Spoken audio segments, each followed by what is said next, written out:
Hello everyone. Today we will be talking about Nicomachean ethics or the ethics of Aristotle. We will be explaining about what is good and evil, what is Aristotle ethics about, and what was the classical view regarding how one should live his life. So let us go. The most essential thing about ethics is that things are right and wrong in those things. They are not imposed by the individual. It's not something subjective, but it's in the thing. Okay? As Aristotle says, and for this reason the good has been accurately defined as the object of all of our aspirations. He means that in the world there is something called teleology. Okay? Things are directed towards an end. For example, the seed is directed towards being a plant, right? That is the potentiality of the seed. It has the potentiality to be a plant. And the actualization of that potentiality is the good, the thing that the seed desires. Of course, it's not a conscious desire, but it's an ontological desire. It's directed to be that thing. The same way the eye is directed towards sight. The same way legs are for walking, and the same way eating is to remain alive, and sets for reproduction and generation. So, as you can see, things have final causes. They have aims, they have a telos, they have an end. And that thing that they desire is the good, okay? That is which is desirable. So we understand that which is bad, that which is evil, as a privation, as lacking something. For example, the blind should see. The man who cannot walk, he should walk, because that is his potentiality. That is what he has for nature. We don't say that it's bad for a man to not be able to fly. No, because it's not in his essence. It's not in his nature to fly. However, it is bad for a uh, for an eagle to not be able to fly. That is bad because it has the potentiality in his own nature. However, there is a mistake, there is a problem, and it cannot fly. Now, the second most important thing is that the human being has will and rationality. So let us hear Aristotle. And thus we cannot call a horse, an ox, or any other animal happy, because none of them is capable of the noble activity that we attribute to human beings. When we say that a human being is evil, we do not say that same thing about an animal or about this triangle. This, yes, this triangle. For example, you see that it's a bad triangle. Why? Because it is not fulfilling its purpose. It is not as how it should be. However, we do not say that it's an evil triangle, but we can say that of a man. Why do we say that of the man? And that is because the man has will, and his will is directed by reason. However, he can choose to not follow his reason, to not follow what he should do, and do something else.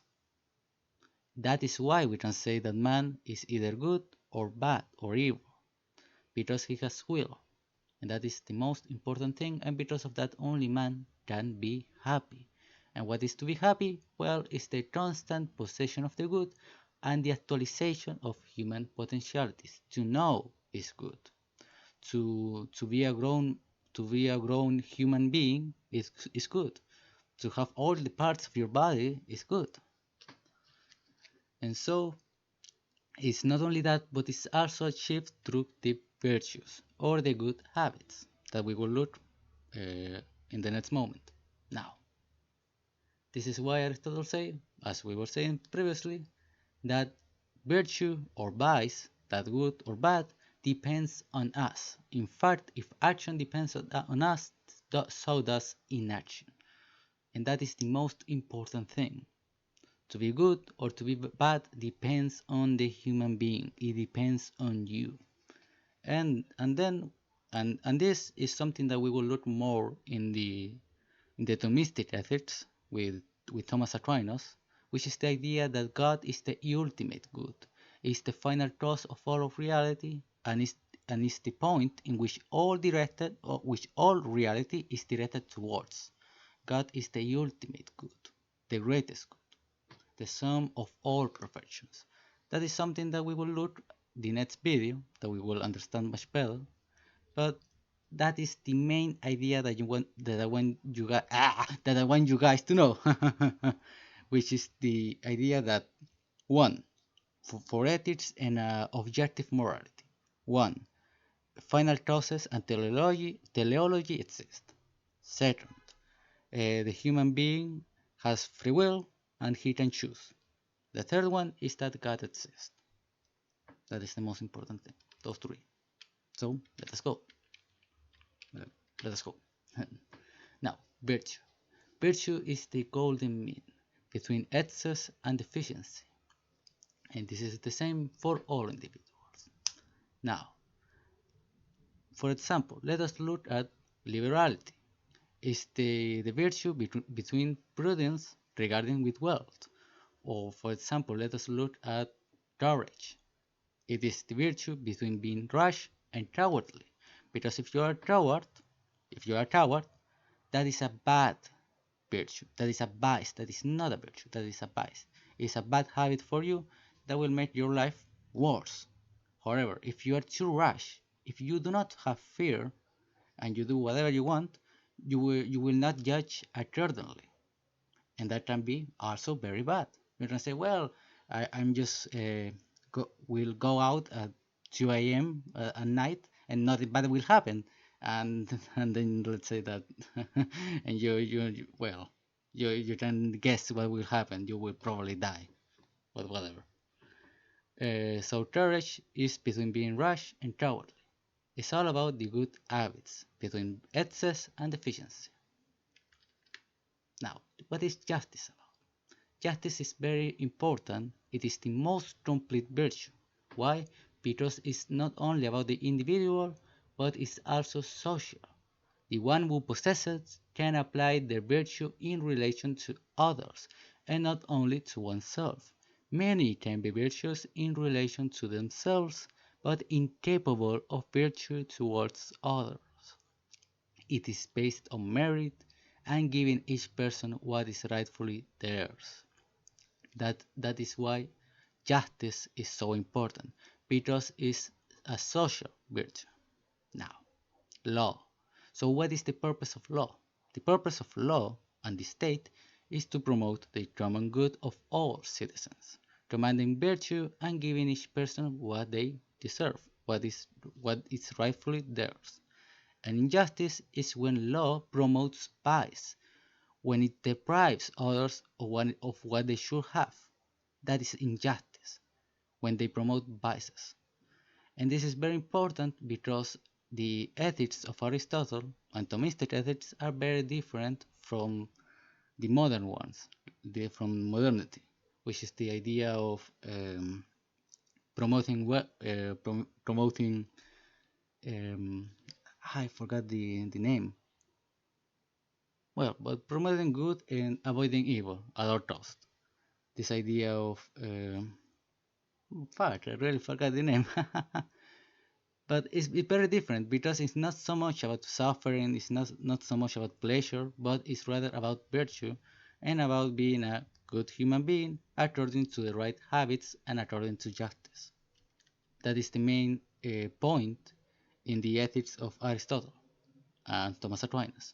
Not so much about pleasure and displeasure, but rather about ethics.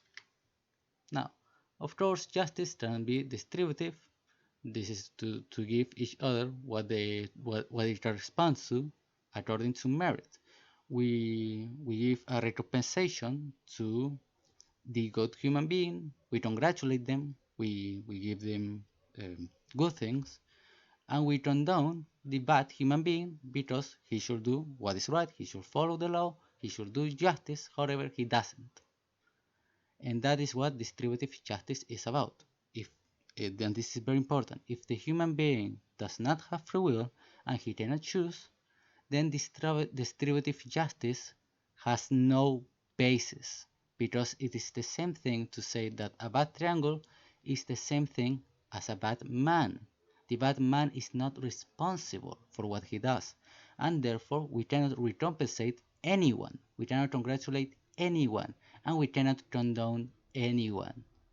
The child lover, the pedo, and all the most disgusting people of the world, they are not responsible for what they do. And that is very important because distributive justice is based on the fact that you can choose.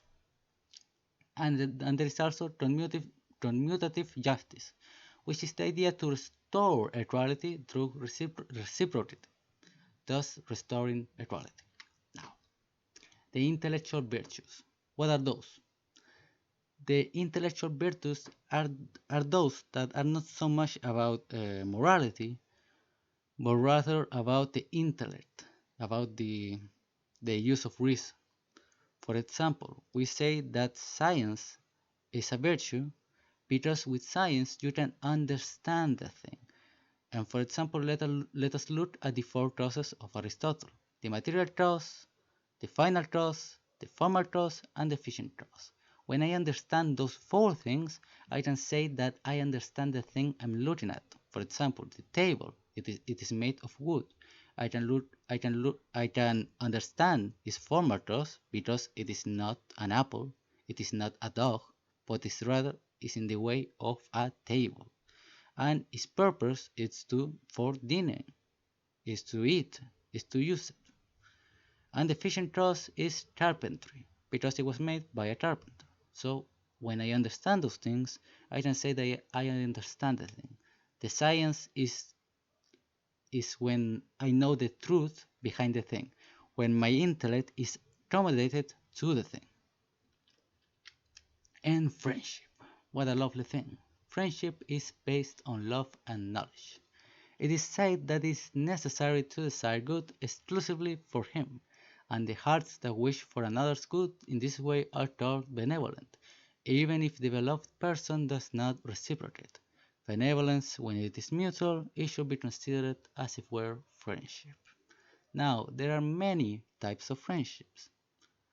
There are friendships for pleasure, people that join together not for genuine love, not for genuine care for the other, but it's just for pleasure, for entertainment.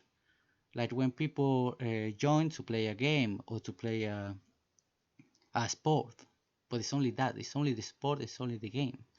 There are other types of friendships that are for self-interest. It's not because I love you, but because I can gain something from you.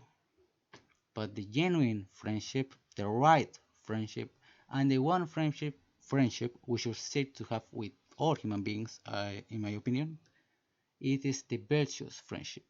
It is once we love the other for their own sake, when we desire their goodness, when we desire them to be happy, when we desire for them goodness just for the sake of it, for them, not because I can gain something from them, not because it makes me happy, it's funny. No, it is because of them.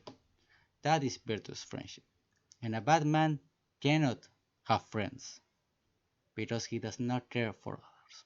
A selfish man cannot have friends because virtuous friendship is not about you, but it's about the other. And that is why it's so beautiful. So, thank you all.